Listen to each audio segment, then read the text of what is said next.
Here's another little trickster. If you've got one of these air compressors, which this is a North Star, which I bought a Northern Tool.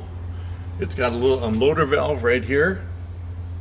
So when the air compressor shuts off, it unloads the pressure on the cylinder heads so it can start up the next time. Well, that stupid little valve would plug up constantly.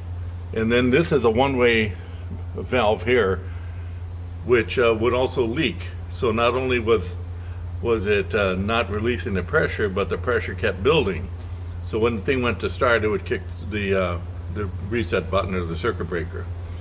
Turned out, after screwing around with it and putting in a new valve and all this other stuff, this used to be a braided hose with a metal interior which was full of rust, and the rust particles would work their way down into the valves and screw them up. So I replaced it with a copper pipe. I believe that is 3/8. Standard fittings, standard flare fittings. So it's no big deal. I have not had one lick of trouble since. It's flawless. So if you have that trouble with any air compressor, check that braided line. Just take one end loose and look in there. I mean, it was just packed full of rust.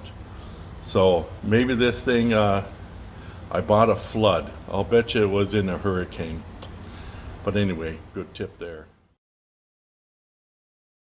Well, here's what's nice about powder coat.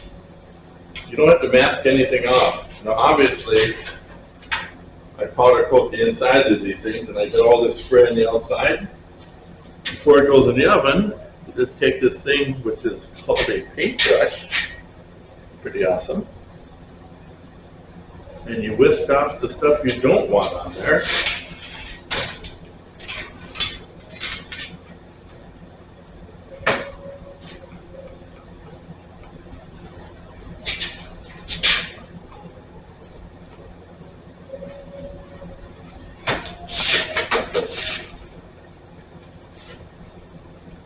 So this makes it better for the painter. He doesn't have to deal with the powder coat residue on here. He can just do his job.